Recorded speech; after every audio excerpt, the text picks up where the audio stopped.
So hello and नमस्ते सबैजनालाई good morning first of all त हिजोको भ्लग कस्तो लाग्यो आशा छ सबैजनालाई एनर्जी बबाल लाग्यो होला आजको भ्लग चाहिँ बबाल हुन्छ आज चाहिँ हामी यहाँ ठुल्बाको घर आएको थियौँ ठुलमम्मीको घर आएको थियौँ दादाले लिएर आउनु भएको थियो अनि चाहिँ अब घर जान लाग्यो दादा अब कहाँ जान लाग्यो घर जाने अब हामी घर जान्छौँ अटो एकछिन बुक गर्छौँ खाना नखाएर भोक लगाएर हैरान भएको छु हेर्नु म कति पातलो छु हिजोको सालीहरूले लास्ट भाउ खायो लास्टमा एउटा साली चाहिँ पट्टिहाल्ने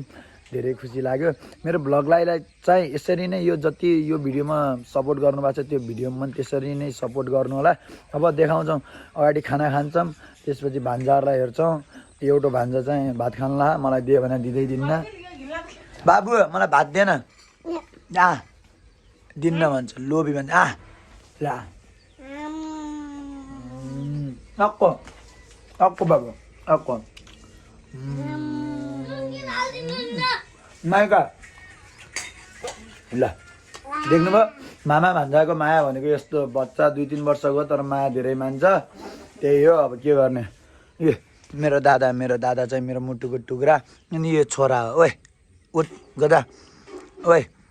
जिउँ ल म बच्चाको खुट्टा जिउँ गर्छु अब चाहिँ हामीले खानासाना खाएर कपडा सपडा रेडी भइसक्यौँ खानासाना खाएर लाग्नुपर्ने हुन्छ यहाँदेखि चाहिँ बनकुटा जान्छौँ भने फर्स्ट अफ अल बनकुटा जान्छौँ अटोमा जान्छौँ अटोको देखाउँछौँ अनि खाना के खान्छौँ म चाहिँ मासु खान्न 100% भेजिटेरियन हो त्यही भएर टक्क बाह्र तपाईँलाई म अब के खाना खान्छु अनि कहाँ केसमा जान्छु कसरी जान्छु घर गएर मामीको माया कति पाउँछु सब देखाउँछु साथीहरू ल भिडियोलाई चाहिँ कन्टिन्यू हेर्नु होला है गाइज फाइनल्ली पाहुनाको घरमा आएर पनि भिन्डीको सब्जी अनि भात सबै बनायो काजुदेखि लाग्यो म चाहिँ भेजिटेरियन हो त्यही भएर भिन्डीको सब्जी बनाइयो मस्त अब खाना खानुपर्छ खाना खाएर चाहिँ घरतिर लाग्नुपर्छ है साथीहरू बबाल सब्जी बनाएँ नि मैले चाहिँ मेरो हातले बनाएको अहिले यिनीहरूले कस्तो मान्छन् अब हेरौँ ल फाइनली हामी जान खोइ बाबु चाहिँ हात ढोकौँ ल म जान लाग्यो भनेर यो भान्जा रोया छ बाबु जाउँ किन दिदी हात दिनु नि ढोक गर्छु अब म चाहिँ फाइनली घर जान लाग्यो बाबु कस्तो म जाउँ किन घर भन न जाऊँ किन ल म गइगएँ बाई मामालाई जिउ गर्दैनौ आऊ न जिउ गर म जान्न तिमीले जिउ गर्यो भने जान्न आऊ भन्छ जिउ गर म जान्न आऊ 1 2 3 छिटो ल है मेरो पर्दि भान्जा आउँछ आइज मेरो भान्जा चाहिँ म घर जान लाग्यो भने रिसले जले आइज जिउ गर म जान्न छिटो पैसा दिन्छु त आइज मेरो भान्जा खुसी हुँदै जिउ भाग्यमानी हुनु म गएँ है गर पैसा छैन कि मसँग मम्मीसँग छ भान्जाले 10 रुपियाँ मागेको थियो के गर्ने अब पैसा मास्ता नरो भान्जा नरो बाई दिदी पैसा दिदिनु मामा जान लाग्यो भनेर रुनाले हैरान भइसक्यो भान्जा चाहिँ अब हामी चाहिँ घर जानुपर्छ केही छैन आफ्टर लङ टाइम अब फेरि पनि आउनुपर्छ बाजे नमस्ते ल हामी गयौँ है घर ल फाइनली घरतिर लाग्यो यो ज्यान लाग्नाले हैरान भयो टी सर्ट अलिकति अनकम्फर्टेबल लागेर अनि मैले चाहिँ ज्याकेट लाएर दाई ढोकिदिया ल म गएँ छोड्न जाने नि पिपल चौतारासम्म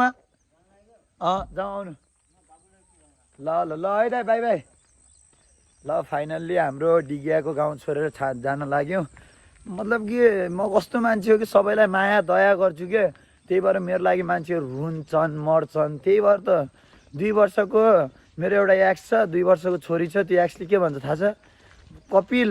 म अहिलेको बुढासँग खुसी छैन बिहा गरौँ भन्छ तर अब के गर्ने के गर्न सकिन्छ तपाईँ आफै भन्नु न त्यही भएर हाम्रो दाइहरू पनि एउटा दाइले ब्याग बोक्नु भएको छ एउटा दाइ हेर्नु भएको ल गाइजहरू फाइनल्ली घर जानमा कतिको खुसी हुनुहुन्छ दाइ एकदम तपाईँलाई कतिको दुःख लागिरहेछ भाइ जान लाग्यो दुःख त के लाग्यो होला र भाडा दिनै पर्ने हो भाडा नदिएर त कहाँ छोड्छ ल दाइ भाडा कति दिनुहुन्छ आफै भन्नु मलाई 500 ल 1000 रुपियाँ हो उसलाई चाहिएन मलाई चाहिँ 500 चाहियो मलाई त किनभने दाइको लागि यति खर्च गरेको छु 2000 खर्च गरेँ दाइले 500 नदिए त भलकमा लाजै भइज ल हजुर ल जाउँ अनि कस्तो भन्दाखेरि यहाँदेखि डिगियादेखि चाहिँ पानीको बोतल एउटा औषधि खुवाउनु थियो यार। केही हुन्न छोड्दै न न एउटा पानीको बोतल औषधि खानु पर्दैन के न एउटा उही पनि डाक्टर त्यत्रो त्यत्रो औषधि पानीको बोतल उतै किनौँ लाग्यो सर र म साह्रै बिरामी छु अब चाहिँ अटोमा बस्नुपर्छ अटोमा बसेर जानुपर्छ है साथीहरू है म भ्लग बनाएको कतिको खुसी हुनुहुन्छ तपाईँ आफै भन्नु त के बबाल बबाल खुसी हुनुहुन्छ मेरो दाइहरू यति सपोर्ट गर्छ नि यति माया गर्छ नि 1K सब्सक्राइब पुगेको छैन जसरी हुन्छ 1K पुगाम अब अटो चाहिँ अगाडि रेडी छ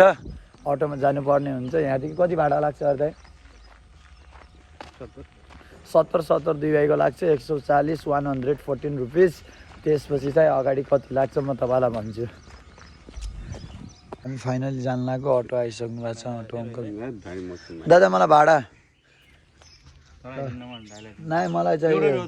नाइ एउटा 500 मलाई एउटा 500 कतिवटा 500 माग्ने विचार होइन पैसा धेरै नाइ म राख्छु फाल्दिनँ ल दाइलाई दिनु 1000 रुपियाँ दिनु 1000 रुपैयाँ छोड ल केही हुन्न राख केही हुन्न क्या दाइसँग जुगाड गरिहाल्नुहुन्छ क्या राख क्या दाइ राख के 10 रुपैयाँ कति मासिसकेको छ दाइ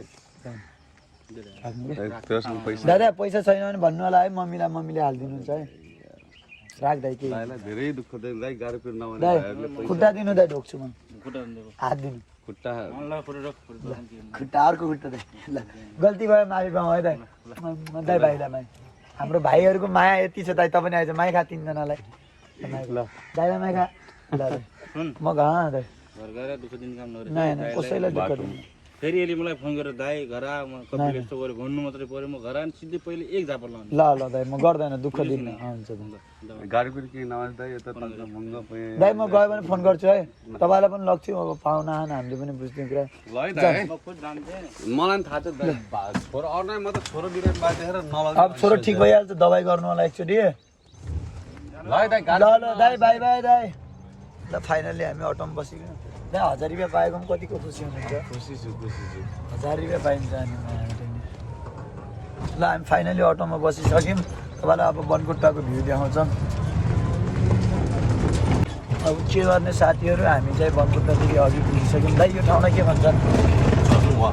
चनुवा भन्छन् यहाँको बाटो चाहिँ एकदम खतम छ कि खतम पुरै भिडियो बनाउने पनि पेट निस्क्यो मेरो चाहिँ झ्याक्दै अब चाहिँ पहिलाको सरकारले जे गर्यो गरिहाल्यो अब राज्यलाई त माफ दिनुपर्छ तिनीहरू चाहिँ मनुष्य हुन् माफ दियौँ अब चाहिँ हाम्रो नयाँ बालेन सरकार घन्टी सरकारले के गर्छ भन्ने आश छ हेर्न सक्नुहुन्छ र साथीहरू अब चाहिँ म घर गएर मम्मीलाई देखाउँछु आज मम्मीको रियाक्सन के कस्तो हुन्छ फाइनल्ली साथीहरू हामी चाहिँ बेडारी पुगिसक्यौँ अब 1 किलोमिटर जति छ घर पुग्नमा कति छ दाइ घर पुग्न आधी किलोमिटर जति छ अब जाँदैछौँ अटोमा हेरौँ अब घर गएर खानासाना खानुपर्छ साथीहरू फाइनल्ली आफ्नो गाउँठाउँ पुगियो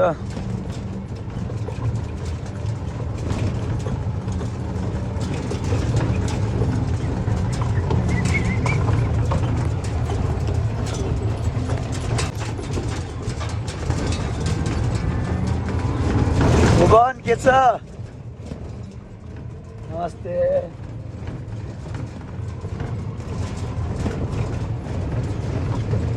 डीजे खै डीजे ल्याएर आएछ यहाँबाट हेलो अङ्कल घडे फाइनल्ली घर पुगियो गाइज ल दाइ भाडा दिए 400 रुपियाँ अङ्कललाई पानी पिउनुहुन्छ अङ्कल फाइनल्ली घर पुगियो घरमा पनि मम्मा आउनु गाइज फाइनल्ली घर पुग्यो हाम्रो घर चाहिँ यस्तो छ बिस्तारै घर भन्ने कुरा हालौँला होइन समय छ टाइम छ उमेर छ के छ र घर भन्ने कुरा हालौँला घर माटोको छ केही हुन्न मेरो आमा उहाँकै मम्मी मलाई माइ खान्छ मेरो मम्मा मैले भ्लग स्टार्ट गरेँ मेरो ड्याडी ढोक गरे बुवा के छ बुवा सन्चै आरामै हुनुहुन्छ मलाई नदेखा न यस्तो घिनलाग्दो हाल्ने होइन सन्चै हुनुहुन्छ बुवा घर कहिले आउने हो बुवा घर कहिले आउने हो